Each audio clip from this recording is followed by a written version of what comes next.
أعوذ بالله السميع العليم من الشيطان الرجيم بسم الله الرحمن الرحيم الحمد لله رب العالمين وبه نستعين وصلى الله على سيدنا محمد وعلى الطاهرين وعلى الله عليهم أجمعين. Comme prévu, comme je vous avais dit dans la dernière vidéo, je vais répondre à ceux qui doutent sur l'authenticité du Dua Sanam et Quraysh. Dua Sanam et Quraysh, c'est le Dua des deux idoles de Quraysh, entre autres, et en particulier Abu Bakr et Omar, la'natullah alayhima.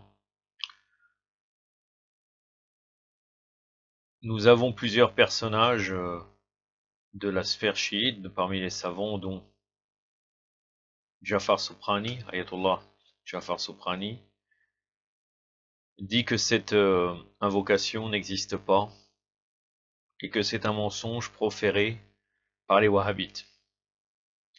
Il y a aussi Ayatollah Lotfi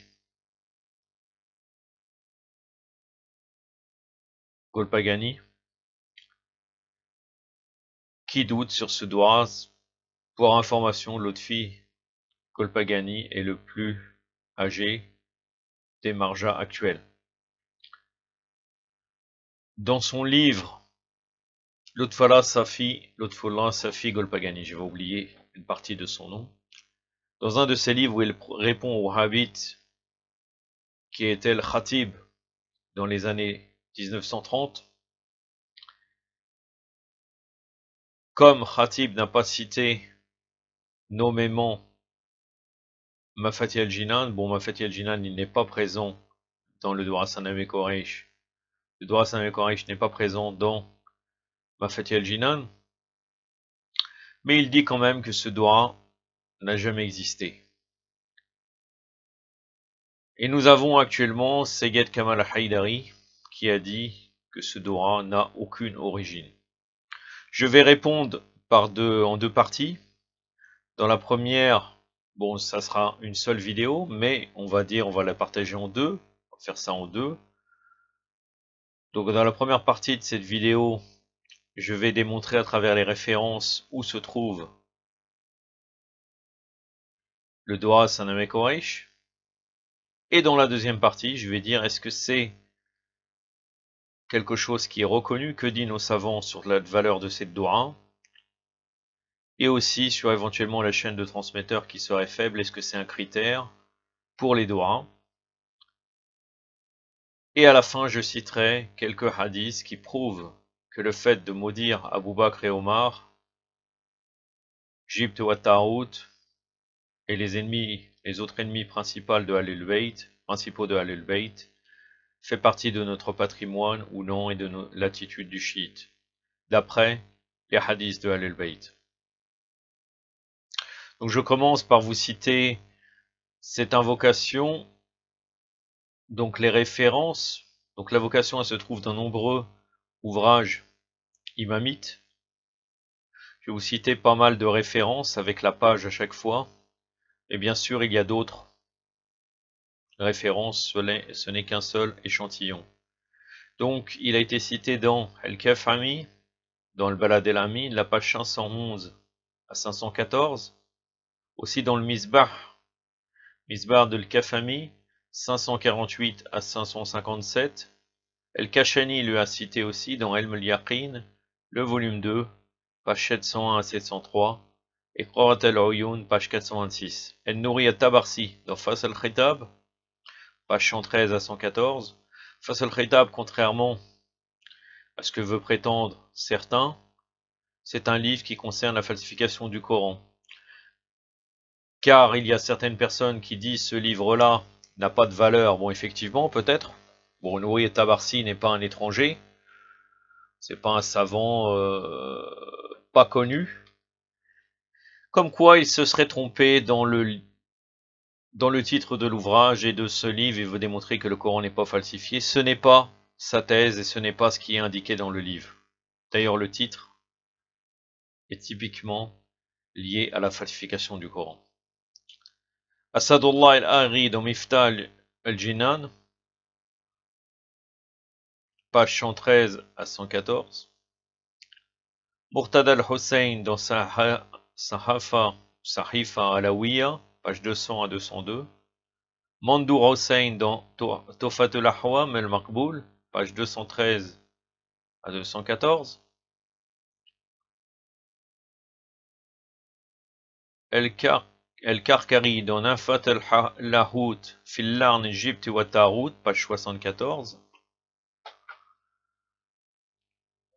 El-Damad el-Hosseini dans Shirat el-Tasmiya fi Zaman el-Ghaiba, page 26.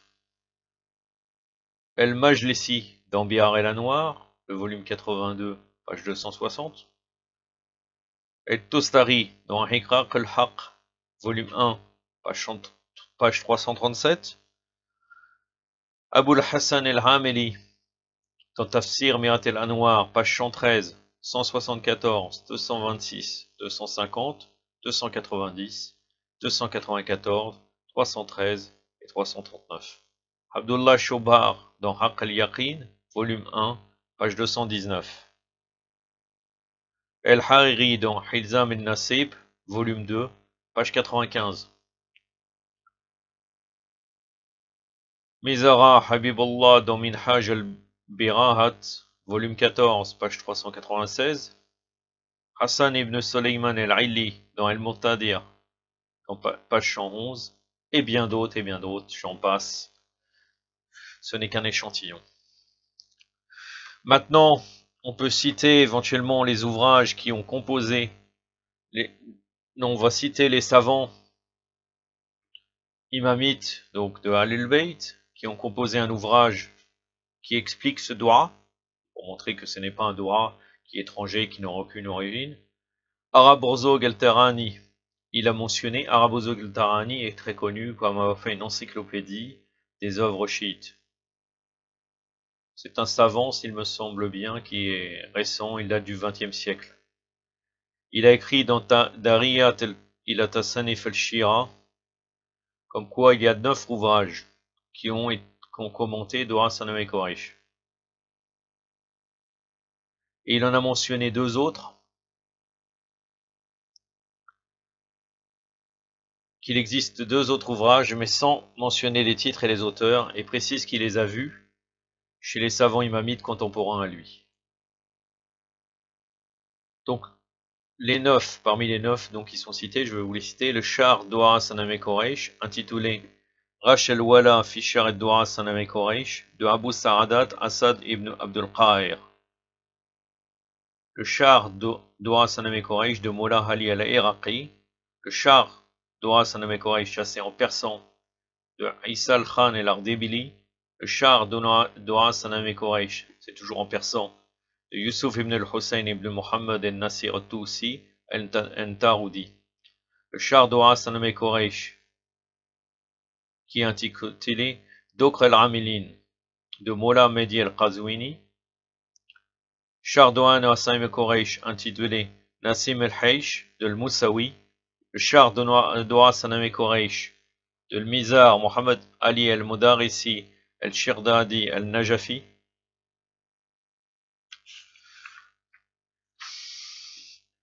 Et ça sera, voilà, ce sont les 9.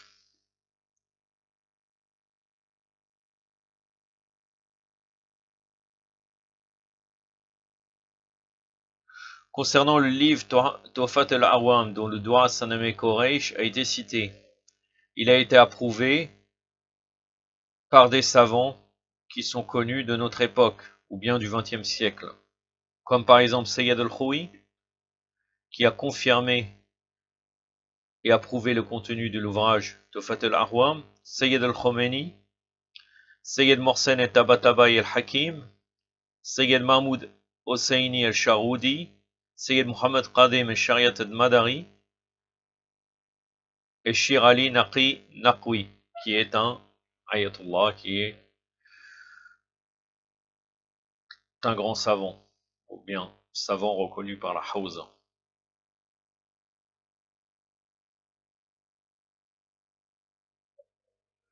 Maintenant, nous pouvons arriver à répondre à la deuxième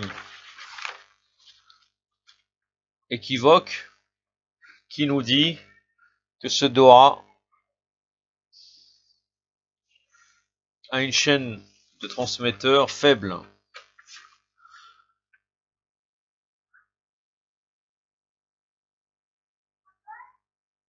Donc j'ai répondu dans la première partie au fait que effectivement le Dwara Saname Quraysh a existé. Il n'y a pas de doute là-dessus. Et les plus grands savants et parmi les sources les plus anciennes l'ont cité.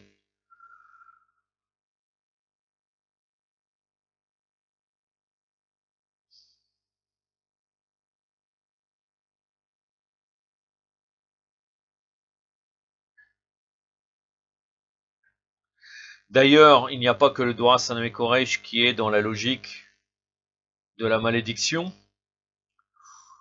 Il y a bien sûr la Ziyarat Ashura qui est remplie de malédictions. Le Ziyarat Ashura qui est vraiment un Ziyarat de l'Wilaya envers Ahlul Bayt, en particulier envers l'imam Hossein. Et le Bara'a des ennemis de Ahlul Bayt et de Ahlul Bayt en général. Il n'y a pratiquement que ça, le Wilaya ou al-Bara, à chaque fois, à chaque passage du texte. Il y a un autre doua qui ressemble au doua Sanam et Koresh qui s'appelle ceux qui ont changé ta religion. Et là, dans ce doua, on appelle la malédiction sur Abu Bakr et Omar et sur nombreux autres compagnons hypocrites. Et entre autres aussi sur les femmes du prophète sallallahu alayhi wa sallam comme Aïcha ou Hafsa.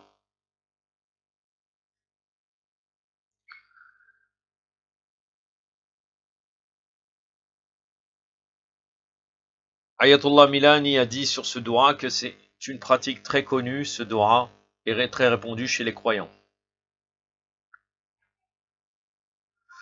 On lui a posé la question, quelle est l'authenticité de l'invocation les deux idoles de Quraysh? Est-il vrai qu'un nombre de grands savants chiites ont paraphé, c'est-à-dire ils ont confirmé de leur signature en signe d'authentification et de validation cette invocation? Il répond, cette invocation fait partie des invocations bien connues et répandues au sein des croyants. La référence de cela,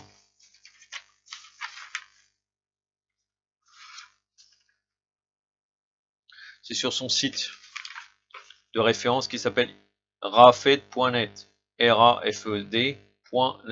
C'est la 12e question, sauf s'ils ont renouvelé depuis ils ont renouvelé le site, car cette preuve-là a été prise en 2011.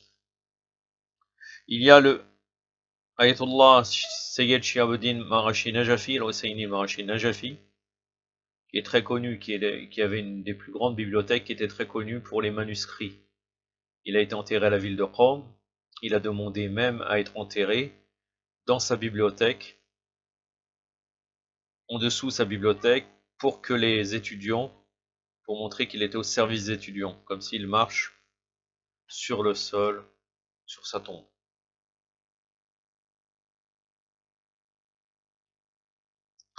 Et il avait fait un commentaire, Sayyid Shihabuddin Marashi Najafi, en marge de l'ouvrage Irqaq al-Haq, qui avait été écrit par Tostari. Et donc, Marashi Najafi nous dit, sache que parmi nos compagnons, c'est-à-dire nos savants, ont rédigé des ouvrages explicatifs de cette invocation. Parmi ceux-ci, le livre d'Iya el-Khafiqin, compilé par certains savants, élèves de l'éminent al-Qazwini, auteur de l'ouvrage Lisan al-Khawas. Et parmi ceux-ci, un ouvrage explicatif riche d'intérêt d'El-Mola Issa ibn Ali al-Ardebili, qui fut un savant de l'époque safawide. Et tous ces ouvrages sont disponibles actuellement sous forme de manuscrits, c'est-à-dire de la main de l'auteur. Ce qu'il faut retenir, c'est ce qui nous rassure de la provenance de cette invocation de l'imam Ali alayhi salam, c'est le fait qu'elle a été rapportée par les plus éminents savants eux-mêmes dans leurs ouvrages et qui sont basés dessus. Ça, pour la référence, c'était dans le commentaire donc de Abdul Hossein Sharaf Sayyid Shihabuddin Marashi Najafi, Hosseini, dans l'ouvrage Irqaq al-Haq, dans la marge, à la page 337 du volume 1.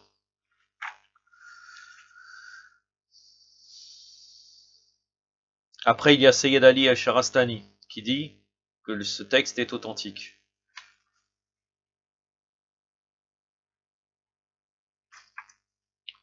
Donc on lui pose la question.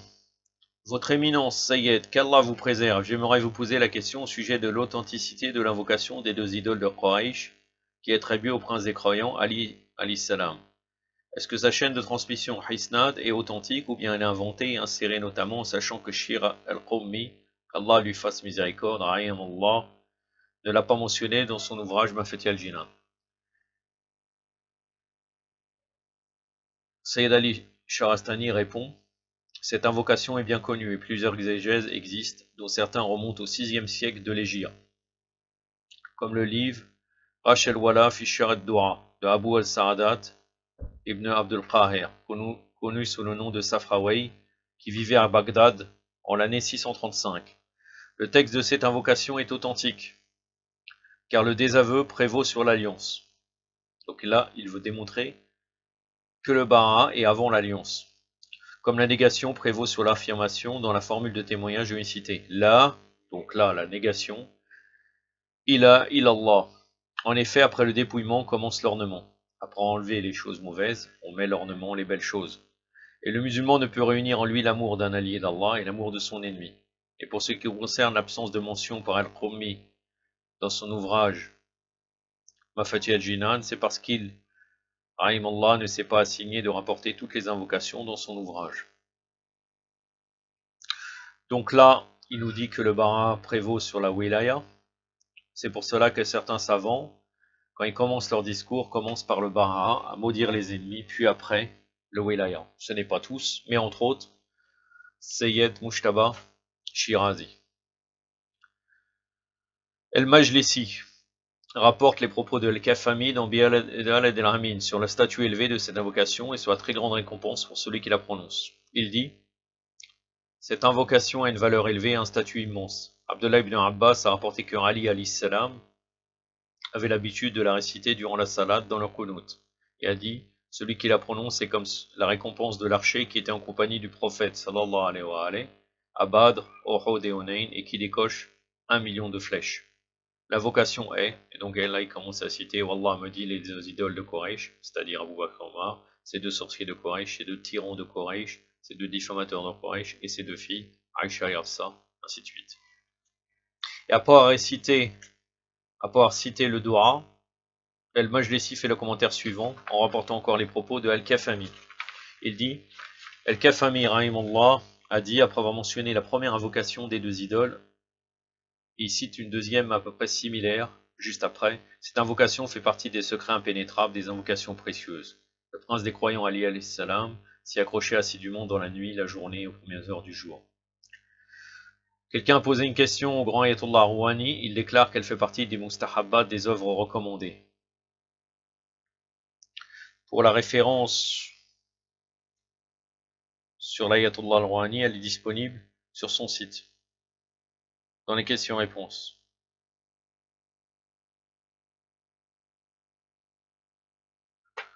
On lui pose la question: est-ce que l'invocation des deux idoles de Quraysh est une invocation recommandée? Dites-vous que c'est une œuvre acceptable? Il répond en son nom, donc Bismillah, que ses noms soient sanctifiés. L'invocation des deux idoles de Quraysh et ses exégèses, El-Majlisi a rapporté dans Bihar El-Anwar au livre As-Salat, volume 54, page 396, et volume 85, page 260. Et elle est similaire à l'invocation et ceux qui ont altéré ta religion, rapporté dans le Bihar au chapitre As-Salat, volume 65, page 482, et volume 86,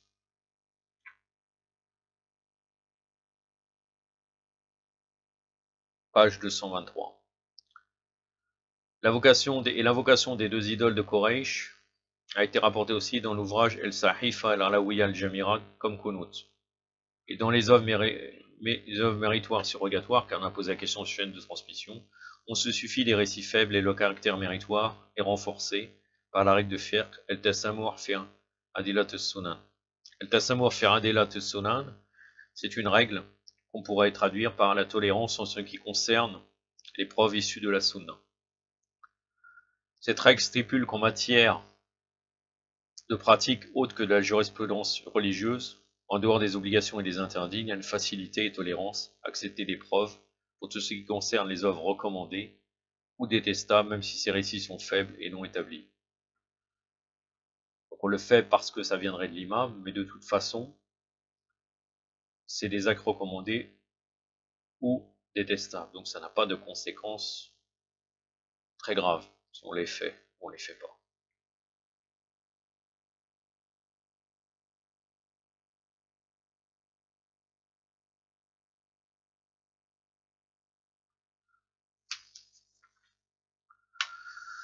Concernant cette règle, il y a le Cheikh Yasser Al-Habib dans son site. Le site qui est Al-Qatra. Quelqu'un lui avait posé la question, est-ce que l'invocation des deux idoles de Quraysh provient effectivement des imams Habib et quelle est son explication? Donc il répond en ce qui concerne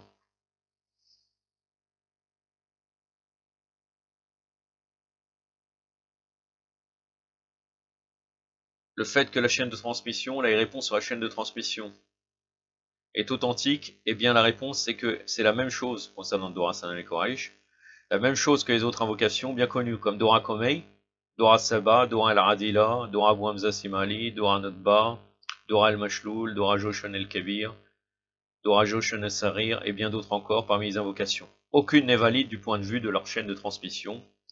Comprendre chaîne de transmission, sanad authentique, sahih, selon l'usage des savants plus récents. Sauf que cela n'entache en rien sa validité et n'entraîne pas sa prise en considération, comme c'est l'imaginent les ignorants et la masse des profanes. La chaîne de transmission authentique, as-sanad et sahih, son objet est les lois, et l'arkam, donc la charia, le fiqh, comme nous l'avons exposé dans nos cours de la Hawza et nos conférences. Par contre, pour les invocations et l'équivalent, elles sont concernées par la règle de la tolérance par les preuves issues des sunan. Tassamur fi adilat as-sunan. Et c'est une règle bien connue qui ne fait l'objet d'aucune dispute et elle renforce l'acceptation, la validité de ces invocations et ces visites pieuses qui nous sont parvenues. Il n'est pas possible pour une personne de rejeter l'invocation des deux idoles de Quraysh ou de douter de sa provenance des imams, alayhum salam, qu'elle a été rapportée par ces mêmes savants qui nous ont rapporté l'invocation de Komail, l'invocation du Sabah et toutes les autres invocations. Et lorsqu'ils ont rapporté ces invocations, ils ont bien mentionné, ils ont sélectionné parmi les récits ceux avec lesquels ils se tournaient vers Allah, Azawajal, dans l'adoration, considérant qu'elle constituait une pratique correcte et valable, et qu'ils rejetaient inversement les invocations forgées et attribuées de façon mensongère aux imams, alayhum salam. Donc sur quelle base scientifique pouvons-nous rejeter telle invocation qui nous est parvenue d'eux, c'est-à-dire des imams, et accepter telle autre, sachant que la chaîne de transmission sanad de ces deux invocations est faible? Maintenant, on pourrait parler d'une autre partie, on va terminer là. Quelques hadiths, puisque c'est une pratique donc reconnue chez nous, de maudire, entre autres Abu Bakr et Omar. El-Kafami rapporte dans son ouvrage El-Misbar l'invocation des deux idoles, et après il rapporte une autre invocation similaire que les imamites appellent l'invocation de contre les deux qui ont changé ta religion.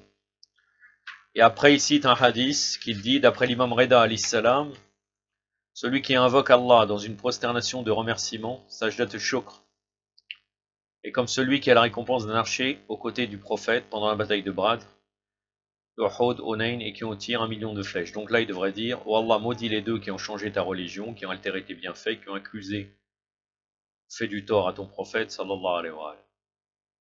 Et la suite, ainsi de suite dans le droit. Et d'après l'imam Zayn al-Abidin alayhi salam, il est dit, celui qui dit, oh Allah maudit le sorcier et le rebelle, Allahumma ran jibti wa ta'out, chaque matin une fois, il sera écrit par Allah une récompense de 70 000 hasanat, et lui sera effacé 70 000 péchés, et son rang sera élevé de 70 000.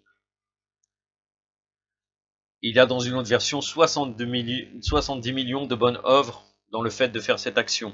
D'après Abu Hamza Simali, d'après Ali ibn al-Hussein, alayhi salam, celui qui maudit le sorcier, c'est-à-dire Abu Bakr, le rebelle Omar, une seule fois, Allah lui écrira une récompense de 70 millions de bonnes œuvres et lui effacera l'équivalent de 70 millions de péchés. Et il élevera d'un rang de 70 millions de degrés, et celui qui les maudira une seule fois en soirée lui sera écrit la même récompense. Puis notre maître Ali ibn al-Hussein s'en est allé, et je rentrai chez notre maître Abu Ja'far al-Baqir. Là c'est Abu Hamza Simali toujours qui répond cela. Maître, je viens d'entendre une chose de ton père. Il dit alors, raconte-moi, ô Somali. Je lui ai donc raconté le récit que m'avait fait son père. Il lui dit, ô Somali, veux-tu que je t'en rajoute? Oui, mon maître, lui dis-je. Il dit alors, celui qui les maudit tous deux une seule fois chaque matin. Aucun de ses péchés ne sera écrit ce jour-là, jusqu'au soir. Et celui qui les maudit tous deux une seule fois le soir, aucun de ses péchés ne sera écrit durant toute la nuit jusqu'au petit matin. Puis notre maître Abu Ja'far s'en est allé. Et je rentrai chez notre maître Ja'far al-Sadiq et lui dis, maître, je viens d'entendre une chose que de ton père et de ton grand-père. Je lui dis, raconte-moi, ô Abu Hamza. Je lui ai donc raconté le récit qu'il m'avait fait. Son père et son grand-père, il dit, oui, c'est certes la vérité, ô Abu Hamza. Puis il poursuivit, alayhi salam, et son statut sera élevé de 1 million de fois. Il dit enfin, certes Allah est vaste, généreux, karim. El-Majlisi a consacré dans son ouvrage Bir al-Anwar plusieurs chapitres relatifs à la mécréance, l'hypocrisie, l'hérésie de Abu Bakr et Omar. Dans un de ces chapitres intitulé Mécréance des trois, de leur hypocrisie, de leurs méfaits, de leur mauvaise conduite et mérite de les désavouer et de les maudire. Les trois là c'est Abu Bakr, Omar et Osman. Où il est réuni de nombreux récits louant les mérites de maudire Abu Bakr et Omar. Il conclut en disant, les récits montrant la mécréance avérée de Abu Bakr et Omar, leur revirement, la récompense de les maudire et le désaveu de ces deux personnes, ainsi que ceux que les récits relatifs à leur hérésie sont si nombreux qu'il n'est pas possible de les mentionner dans ce seul volume ou même plusieurs volumes. Et ce que nous avons rapporté est suffisant pour celui dont Allah veut la guider sur le droit chemin. Cela faisait partie de la sunna, de la pratique de l'imam Ja'far Sadiq de maudire Abu Bakr et Omar, évoqués sous les pseudonymes de Fulan, Fulan et Fulan, après chaque prière prescrite. Il est dit, El-Hussein ibn Sawwer al-Samad ibn Siraj rapporte.